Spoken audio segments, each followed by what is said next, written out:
answer the questions as you listen, because you will not hear the recording a second time. Listen carefully and answer questions 1 to 4. Good morning. You're through to the events coordinator at the Birmingham City Council.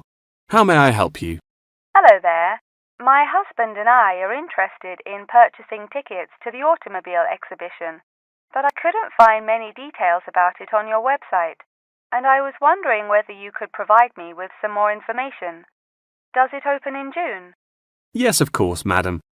The exhibition will take place during July and will showcase the history of automobiles from the very first commercial car in the late 1800s all the way through to the present day. Is the exhibition open for the duration of July? No, madam. The exhibition will last 3 days, from the 1st of July to the 3rd of July, and then the cars will be taken to another exhibition. Okay. Does the exhibition focus on a certain manufacturer? No, it will showcase a wide range of manufacturers. Wonderful. I'm ever so fed up of going to these shows and only seeing one manufacturer. Are there any opportunities to sit in or even drive the cars? There will be many opportunities for you to sit in the cars. However, some of the cars will only be available to observe. We are yet to be told whether any of the antique cars will be available to drive. However, there will certainly be an opportunity to test driving some of the more modern cars on a purpose-built track. That sounds like great fun. I mustn't forget to bring my camera, or my husband will never forgive me. I'm afraid to say that cameras are actually strictly not allowed to bring into the exhibition. There will, however, be a section where a professional photographer will be available to take photos of you sitting in a car in period clothing. Well, that sounds like it could be fun, but I assume the photos won't be free. On the contrary, one free photograph is included within every ticket, but each photo after this will cost £5. Before you hear the rest of the conversation, you have some time to look at questions 5 to 10.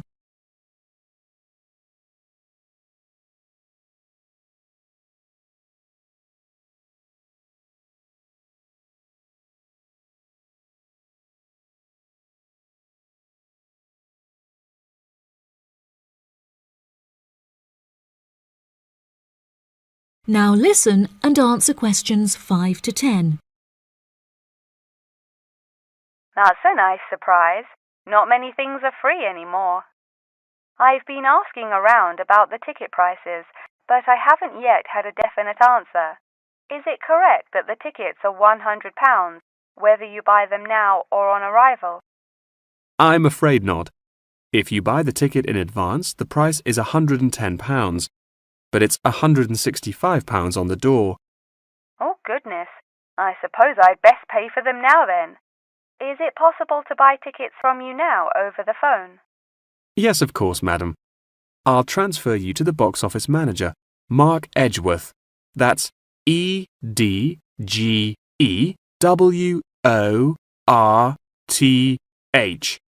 And he will probably need to take your credit card details and some personal details.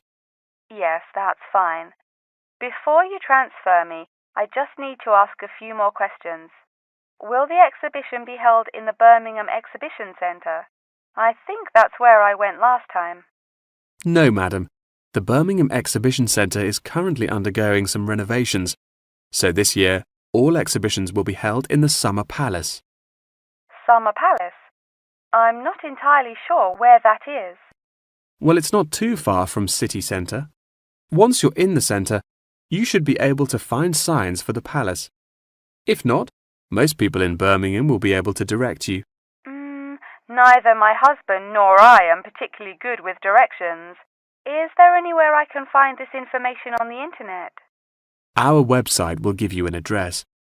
Perhaps you could visit www.directions.com for more detailed information, and they should be able to provide you with step-by-step instructions.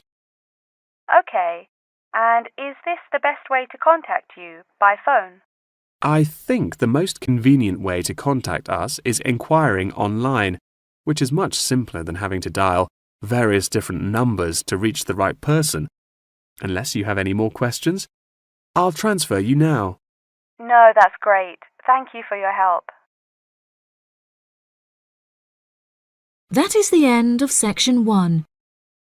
You now have half a minute to check your answers.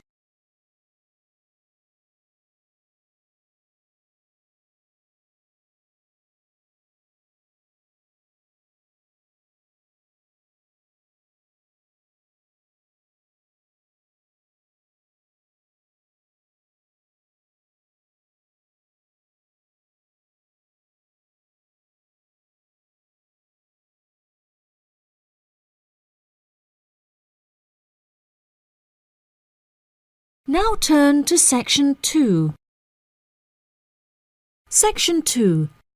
You will hear part of a talk given by a member of staff at a hospital. First, you have some time to look at questions 11 to 15.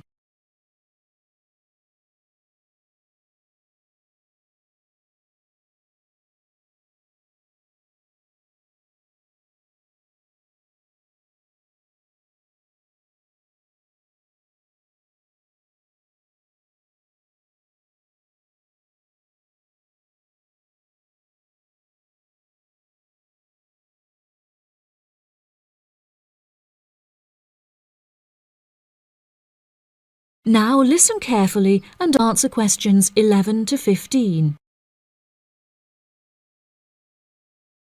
Hello, and welcome to the homepage for the Healthy Hearing Medical Clinic and Surgery, where we'd like to share a little more information about the services we provide and more. Our hospital is one of the leading specialised hospitals in the United Kingdom, attracting the very best healthcare professionals from around the globe. Not only are we a leading medical practice, but we are also the only hospital in the United Kingdom dedicated entirely to the treatment of and research into the curing of hearing loss. Our facilities and staff here are renowned across Europe, attracting thousands of patients a year. Our consultations can number anything up to 11,000 patients a year. However, we aim to treat around 5,000 patients a year so as to maintain and ensure the quality of our services. Our patients are guaranteed the highest standard of care, as well as the use of our first-class facilities. All patients requiring overnight treatment are provided with their own private room with ensuite facilities, as well as a state-of-the-art entertainment centre, which includes a flat-screen LCD television and PlayStation. Appointments with our healthcare professionals can be made at any time during the week, with female doctors available between 8 a.m. and 11 a.m. If you need to see a doctor outside of these times, please visit the Out of Hours page of our website for more information. Our doctors are all trained to an exceptionally high standard and practice a vast array of specialities. Mr. Roberts is a fully qualified ear and throat specialist. Mr. Edwards is a pediatric hearing specialist, while Mr. Green specializes in reversing hearing loss. For more details about our people, please visit the staff members page on our website. During a consultation, doctors will sometimes decide medication is required, for which patients should receive a prescription. There are several pharmacies within the city. However, we recommend that patients use the pharmacy housed within our healthcare facility. Our in-house pharmacy is well stocked at all times. Our products are competitively priced, and our pharmacists are on hand to help and advise from 8 a.m. until 10 p.m. from Monday to Saturday, and from 9 a.m. until 12 p.m. on Sundays. If you require any help outside of these hours, please see our Out of Hours page on the website. Since the Healthy Hearing Medical Clinic and Surgery also functions as a teaching hospital, we aim to provide our students with every opportunity to expose themselves to medicine in practice. Therefore, we would like to encourage our patients to give their consent for a medical student to attend their consultations. If our patients are not comfortable with this, there will be a form at reception where patients will be able to opt out. Before you hear the rest of the talk, you have some time to look at questions 16 to 20.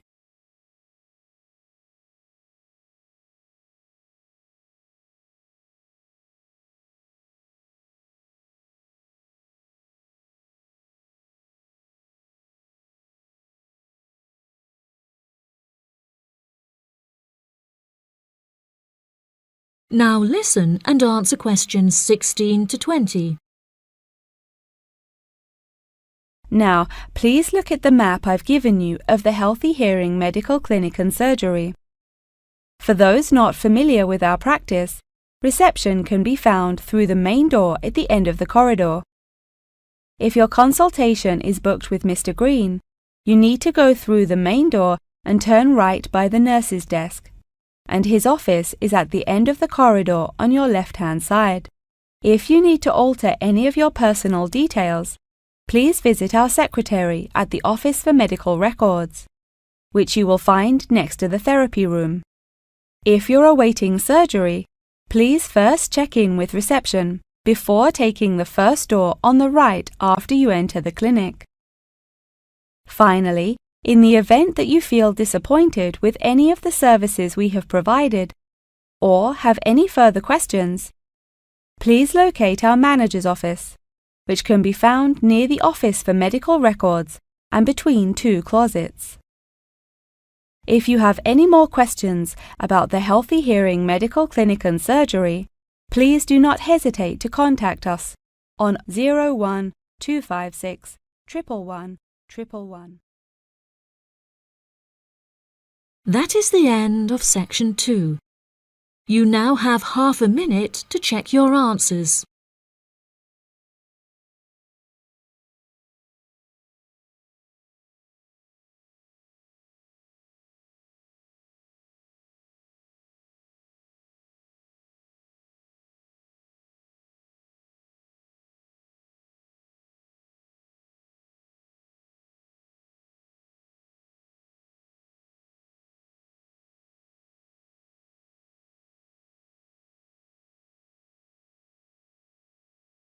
Now turn to section 3. Section 3. You will hear Jim and Jane, two students, talking about their professor's lecture. First, you have some time to look at questions 21 to 25.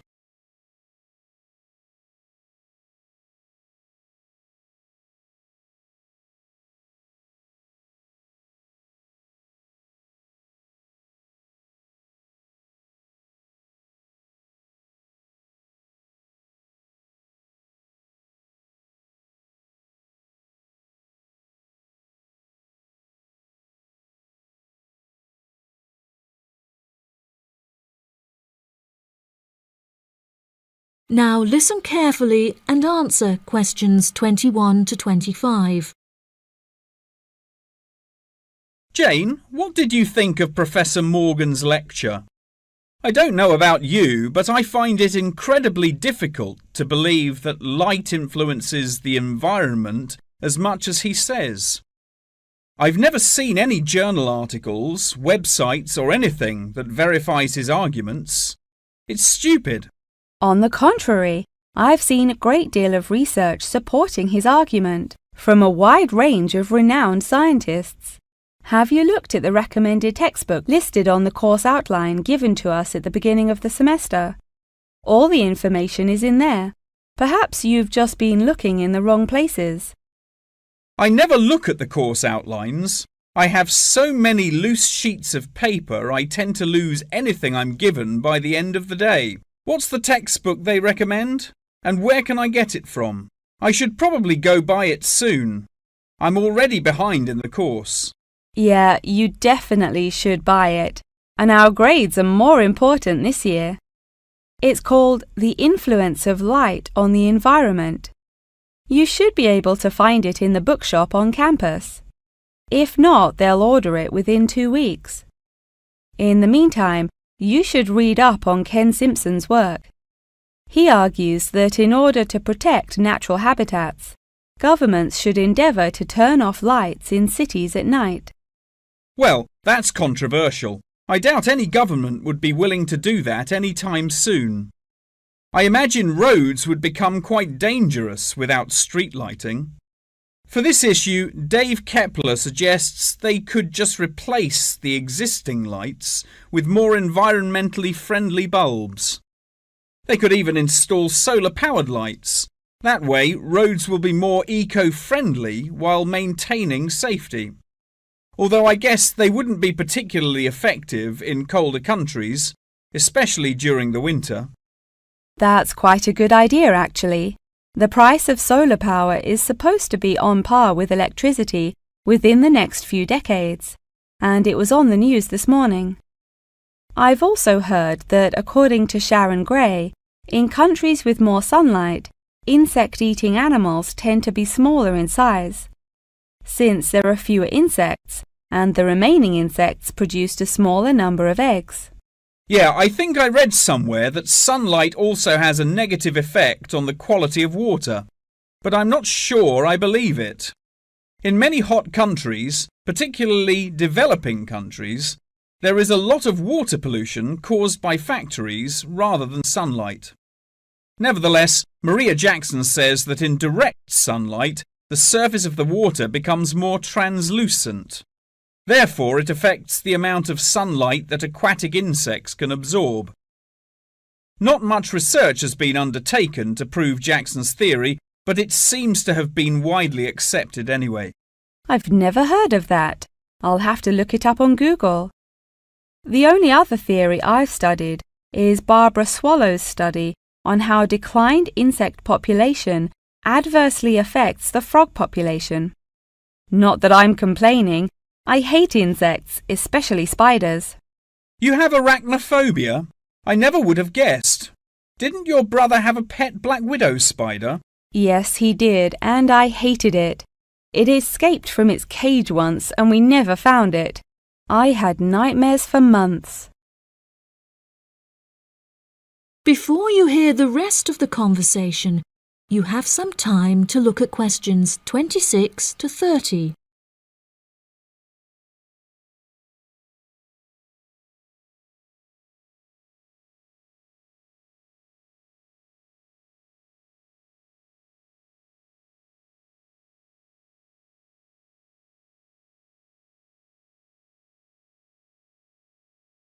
Now listen and answer questions 26 to 30.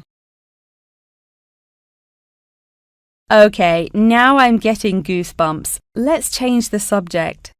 What's your stance on natural and artificial light? Honestly, I'm not sure it makes much difference which one you use. Species will die out either way. I think the real argument we should consider is global warming and protection or replacement of finite fuels. Solar power provides us with an incredible opportunity to replace electricity, and governments should definitely increase spending on research in this field.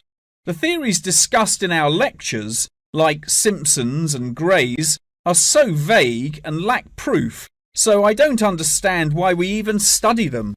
I see what you mean. I don't like learning unsupported theories for exams, and I'd rather spend my time learning something else. For example, I'd be much more interested in studying the animals in safari parks than researching migratory birds, particularly the effect of tourists on the quality of life of animals. As we know, every year thousands of visitors will drive in their own vehicles or ride in vehicles provided by the facility to observe freely roaming animals. Yeah, that would be really interesting. Especially those animals living in more tropical countries like Borneo. Following on from that, I want to study how bringing animals over from foreign countries to put in our zoos affects their life expectancy. For example, do you remember when China sent pandas to Edinburgh Zoo? Apparently, one of the pandas became depressed, but it was never explained why. To me, obviously, you can't take an animal out of its natural habitat and put it in a cage on the other side of the world. It just doesn't work.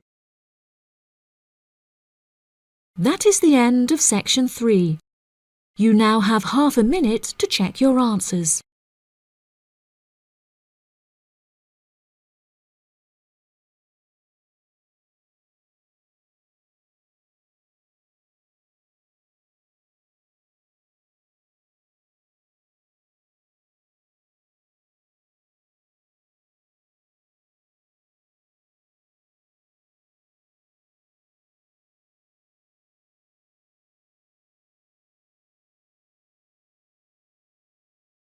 Now turn to section 4. Section 4. You will hear a talk on the history of football in Great Britain in the 19th century. First, you have some time to look at questions 31 to 40.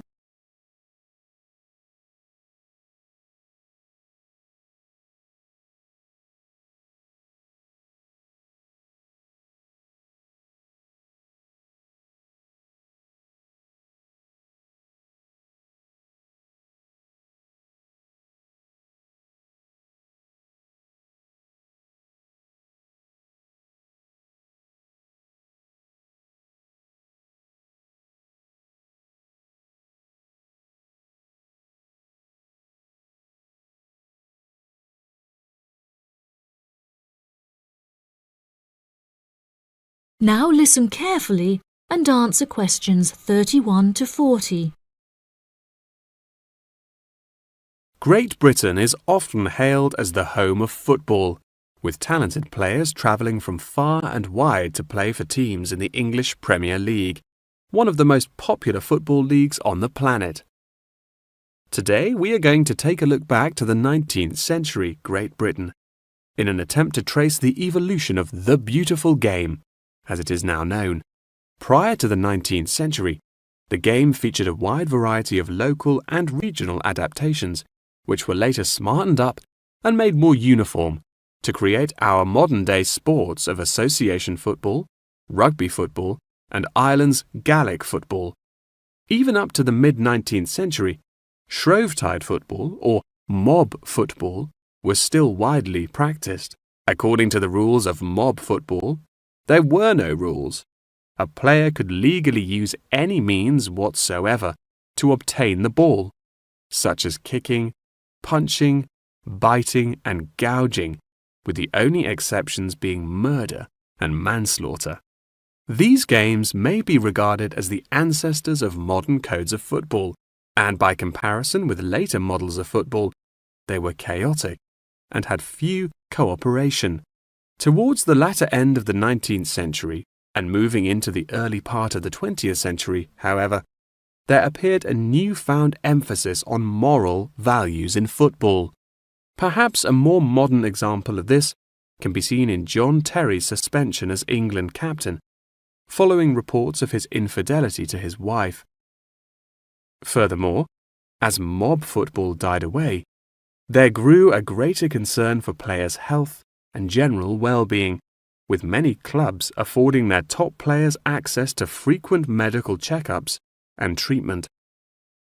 Despite the presence of Great Britain's unique state-funded National Health Service, football clubs are still seen today providing team members with state-of-the-art healthcare facilities, with the top clubs even housing their own specialist doctors and physicians.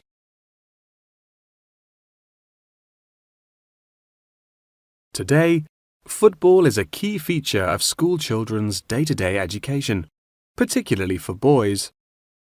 With the help of football associations, all schools in the UK are boasting their own football teams.